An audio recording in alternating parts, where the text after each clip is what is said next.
پیش امام ہیں وہ المعروف دی گریٹ خان، مائی نیم از خان،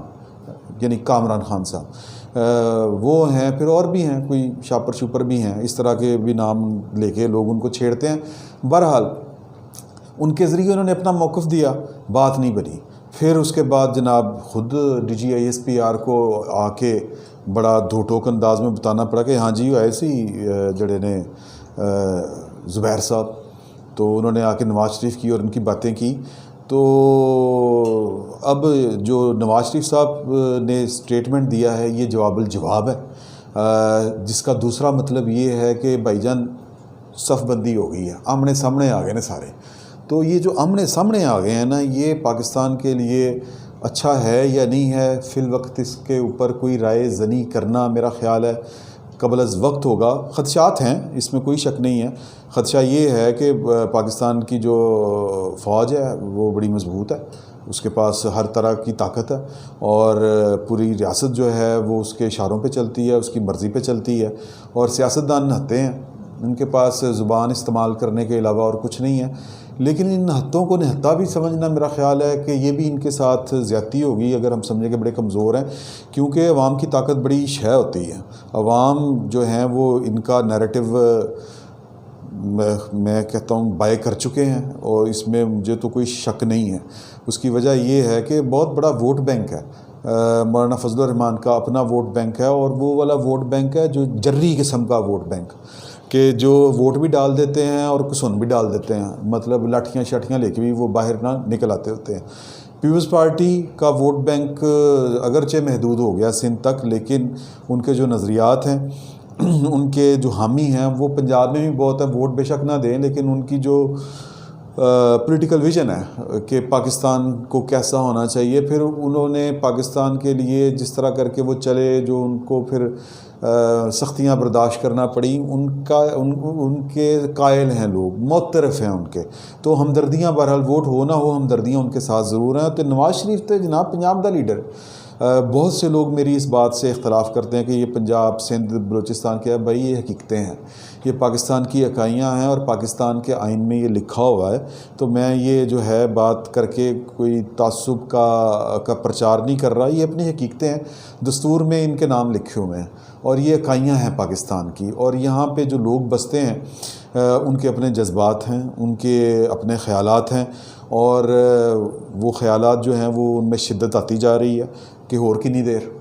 تو نواز شریف جو ہیں وہ بیسکلی ان خیالات کو، ان جذبات کو مٹیریلائز کر رہے ہیں۔ تو کہنے کا مقصد یہ ہے کہ آنے والے دنوں میں یہ جو صف بندی ہو رہی ہے، یہ حالات جو ہیں وہ خطرناک رخ بھی اختیار کر سکتے ہیں۔ تو اس میں جو دانش مندی ہوگی، عقل مندی جو ہوگی، یا پاکستانیت اگر کہیں پہ ہوگی، یعنی انا کو چھوڑ کے، تو وہ یہ ہوگی کہ یار کے درمیان کا کوئی راستہ نکالیں، بیٹھ جائیں۔ پولیٹیشین کے پاس تو سب سے بڑا جو ہتھیار ہے وہ مذاکرات ہوتے ہیں۔ تو میرا خیال ہے کہ نواز شریف جتنے مرضی یعنی آخری حد تک چلے جائیں، ایک آپشن وہ کھلا رکھیں گے، اور وہ ہوگا مذاکرات کا۔ وہ انہوں نے اپنی اے پی سی کا جو اعلامیہ ہے اس میں بھی انہوں نے دو ٹوک لکھا ہوا ہے کہ یار کہ اگر مین وائل ہمیں مذاکرات کرنے پڑے تو وہ مذاکرات بھی کیے جائیں گے۔ اب مذاکرات کی عادت جو ہے وہ پولیٹیشنوں میں تو ہوتی ہے، لیکن جو فریق ثانی ہے، پاکستان کی فوج ہے، ان کی سرشت میں یہ چیز نہیں ہے۔ ان کی ٹریننگ ہی ہے کہ لڑنا ہے، سامنے دشمن ہے اور اس کو مارنا ہے۔ تو اب یہ صورتحال جو ہے وہ پیچیدہ ہو رہی ہے، اور اس میں جو خطرناک بات یہ ہے کہ اگر مذاکرات کا دروازہ نہ کھولا گیا، جس کے لیے اپوزیشن تو تیار ہے، تو پھر حالات خراب ہی ہوں گے۔ اب یہ جو ٹویٹ آیا ہے نواز شریف کا، یہ بیسیکلی اعلان ہے کہ جو ہم نے اے پی سی میں مطالبات رکھے ہیں، جو ہم نے اعلامیہ جاری کیا ہے، اور جو ہم نے وہ پلان آف ایکشن دیا ہے، یعنی کہ اکتوبر میں ہم نے وہ جو سٹیپ 1 ہے کہ ہم نے صوبوں میں ریلیاں شیلیاں نکالنی ہیں، جلسے کرنے ہیں، موٹیویٹ کرنا ہے لوگوں کو سڑکوں پہ لے کے آنا ہے۔ تو وہ کہتے ہیں کہ جی اس ٹویٹ کا دوسرا مطلب ہے کہ وہ ہمارا پلان یعنی کہ کھڑا ہے اپنی جگہ پہ، ہم اس سے 1 انچ پیچھے نہیں ہٹ رہے۔ تو مطلب یہ کہ اس ٹویٹ کا دوسرا مطلب یہ ہے کہ جناب کہ تسی جو کرنا کر لو اسی تے آ رہے ہیں۔ تو اب دو چیزیں ہیں کہ یا تو مذاکرات کی طرف آج نہیں تو کل، دشمن سے بھی تو آپ مذاکرات کرتے ہیں نا جی، کرنے پڑتے ہیں۔ اور یہ دیکھیں افغانستان میں کیا ہو رہا ہے، امریکہ فتح کرنے آیا تھا افغانستان کو، وہ فتح ہوا ہے یا نہیں ہوا، لیکن اینڈ پہ انہی لوگوں کے ساتھ ان کو مذاکرات کرنے پڑ رہے ہیں۔ ہمارے پاس نواز شریف کے پاس اور جتنی اپوزیشن لیڈر ہیں ان کے پاس جو ہے وہ شناختی کارڈ اور پاسپورٹ انڈیا کا نہیں ہے، اسرائیل کا بھی نہیں ہے، پاکستان کا ہے، سارے پاکستانی ہیں۔ تو اگر دشمنوں سے مذاکرات ہو سکتے ہیں تو اپنوں سے بھی کر لینے چاہیے، میرا خیال ہے اس میں کوئی حرج نہیں ہے۔ لیکن اگر مذاکرات نہیں ہوتے تو پھر یہ اگر یہ موومنٹ چل پڑی تو پھر اس کو روکنے کے طریقے جو فوری طور پہ سمجھ آ رہے ہیں تو وہ تو ایک ہے زبردوس یا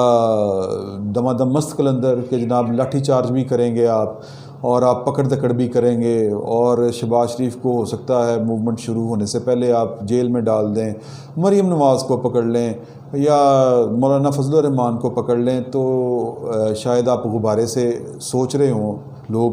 عمران خان صاحب کی حکومت۔ پہلی تو بات یہ کہ عمران خان صاحب تو غیر متعلق ہی ہو گئے نا بالکل، درمیان میں اب دونوں پارٹیاں فرنٹ و فرنٹ ہی ہیں، یعنی فوج جو ہے وہ اپوزیشن کو جواب دے رہی ہے اور اپوزیشن کی طرف سے نواز شریف فوج کو براہ راست جواب دے رہے ہیں۔ تو اس کا مطلب تو یہ ہوا نا کہ عمران خان صاحب تو غیر متعلق ہو گئے اس میں، لیکن اس کے باوجود جو آپریٹ ہونی ہے، جو ریٹ آف اسٹیٹ ہے وہ اسی حکومت کے ذریعے ہونی ہے، اور عمران خان صاحب کے ماتھے کے اوپر یا ان کے دامن میں آنے والے دنوں میں اگر وہ بزور قوت اس تحریک کو روکنے کی کوشش کریں گے تو وہ ایک داغ ہی لگیں گے اور وہ ہمیشہ تاریخ میں یاد رکھے جائیں گے۔ دوسرا طریقہ یہ ہے کہ اس کو ٹیکنیکلی